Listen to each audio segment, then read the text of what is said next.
welcome back to Movies with Moya, and this is my second video for day 2 of the October movie marathon list. Now you might be wondering, Moya, you only told us you're watching Enola Holmes today. What are you doing?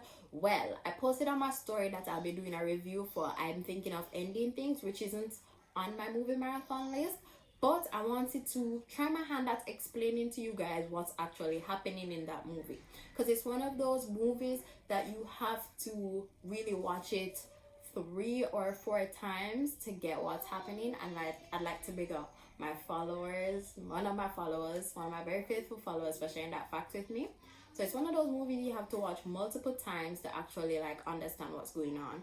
So if you just watch it and it left you very confused, I'm gonna tell you what I think is happening. Okay, I'm not the writer, so I don't know if that's what they intend, but I'm gonna try my hand at it.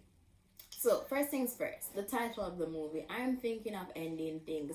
And if you saw the graphic that they had as like the movie preview thing, like the display graphic, you would think, oh, this is like some relationship kind of thing, right? So without reading anything about the movie, just looking at the graphic alone, I thought it was some scary relationship kind of thing where it would backfire in like the girl's face.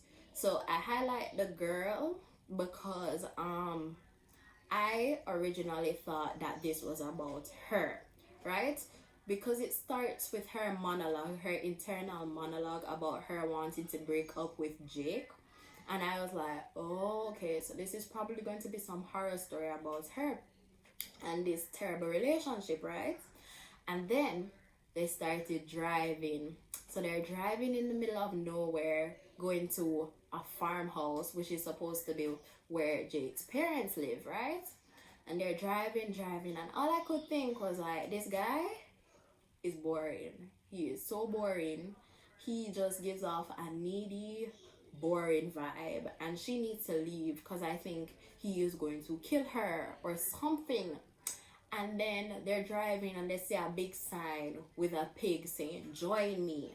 And I'm like, this is some horror movie type stuff, cause somebody got dead, cause that pig, they're there upon that board, and that pig is dead. Well, not really dead, but it's a cutout pig. So I was like, this is gonna be some murder mystery, right? So this is my thought process starting, right? Thought it was that. Then they drive looking further, and then they reach the parents' house. No.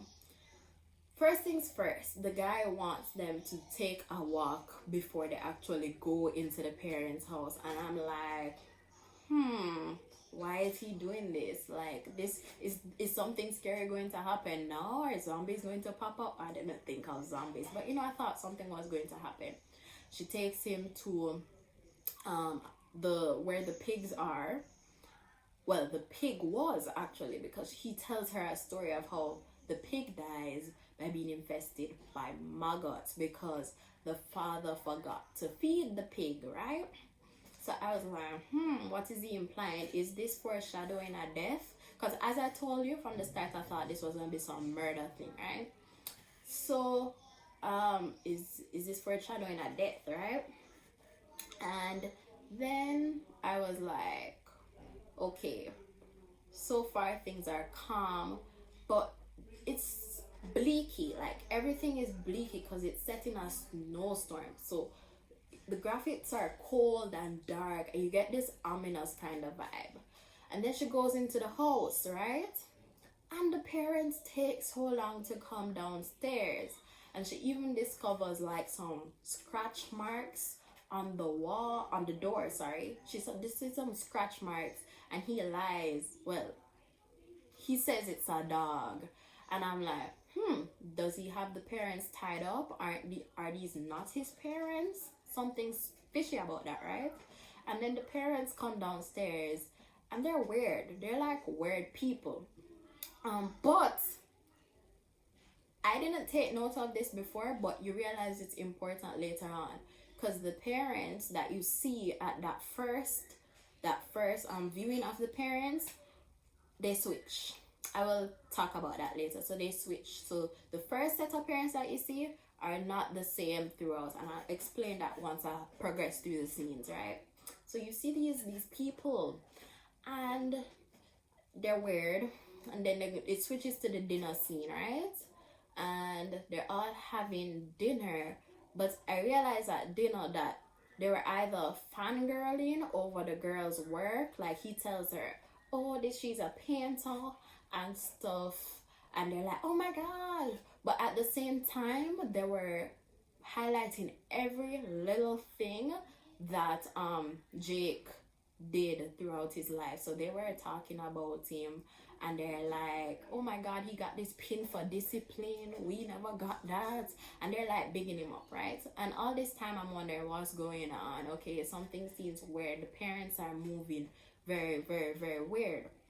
But throughout all of that happening, you're hearing Lucy's, I don't even know what her name is, right? Because when you watch that movie with captions, they put her as young woman. They don't give her a definite name. And I didn't realize that was important until the end, because they kept switching her name. When Jake would call her, he kept switching her name, like Lucy, Lucia, Lucy, all these variations of Lucy, until towards the end him call her Amy. And that's when we realize, but we're getting there, right? So we're at the dinner scene, right? And he calls her different names and stuff, and all this time you're hearing her internal monologue. And then you see the parents disappear, and then you see like different realities. So that's when I realized, okay, this isn't really going to be some typical horror kill her kind of thing. This is some mind-boggling poop. I wanted to say shit, but we're keeping it clean here. This is some mind-boggling poop, you know? Like, it started switching now. So went black, and then scenes popped up, and then we saw Lucy's picture when she was a kid on the wall, and I'm like, what's going on? And then the parents start switching, right? So you start seeing different versions of the parents, until eventually, like, you get to like an older version of the parents. So you're seeing the parents progress, and then when the parents get really old now, that's when Jake starts taking care of them.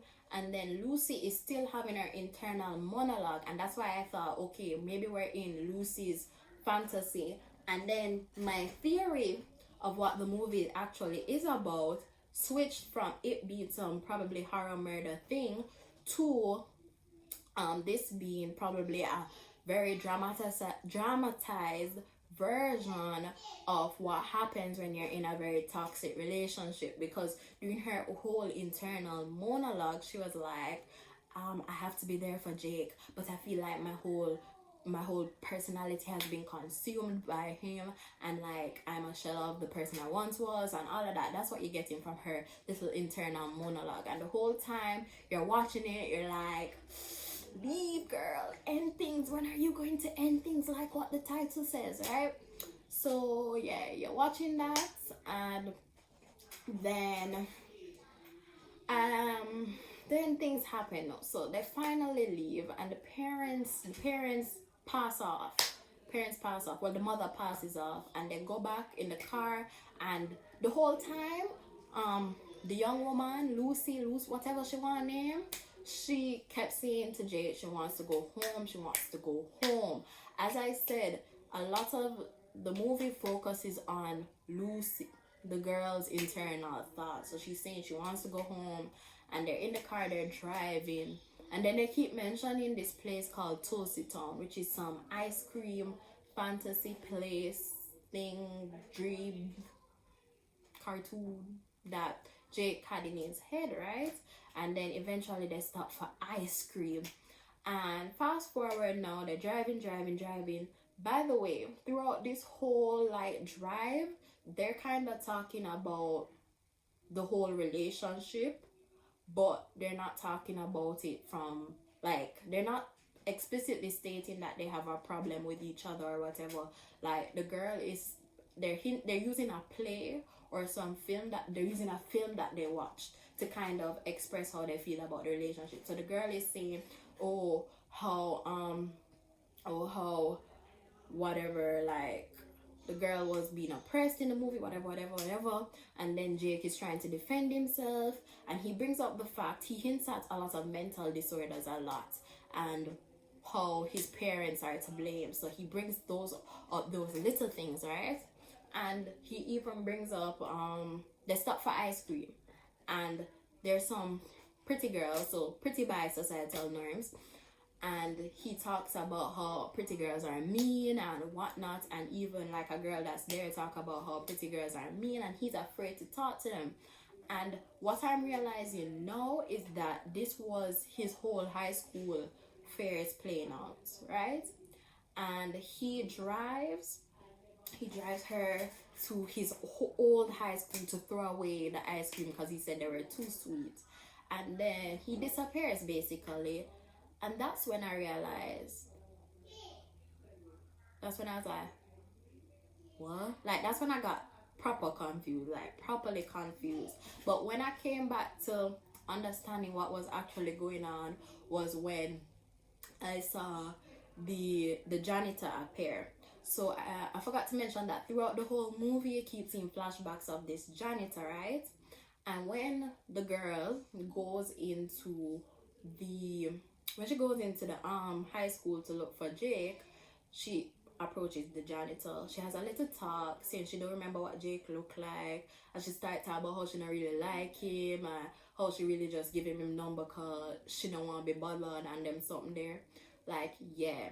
And then he says, don't walk on the floor with your wet shoes. And then she takes off her shoes and she hands it to him. That's when I realized those were the slippers from the very one of the first few scenes where Jake gives her a pair of slippers to wear in his house because it's cold.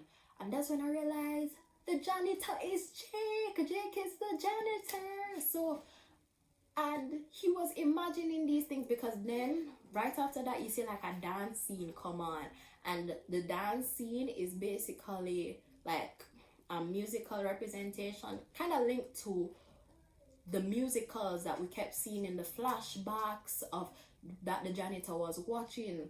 So basically it was Jake the janitor imagining all these things, because basically he was, what I think, a failure at life at his own standards, that he wanted to be a physicist but he ended up being a janitor. He wanted to have a city girlfriend but he ended up with no one, and he's stuck at this high school seeing things play out and feeling so inferior, and at the same time he has this mental problem, you know, causing him, he's going through a psychotic episode, that's why he's having this fantasy. And then Lucy was all imagined, but as one of my friends had said that she saw, they said the person, Lucy or whatever she want to name, she was fighting back, like she as the fantasy was fighting back, and I was just like, what? So yeah, I think he was definitely going through his psychosis and imagining all these things and what his life would have been. So that's me explaining this film to you. I think this is my longest video yet, so thanks for watching. Overall, I'd give this film like, I give it a 8. Like, it does what it's meant to do, which is confuse you. So it does what it's meant to do, which is confuse you. So I will give it a 8. So thanks for watching.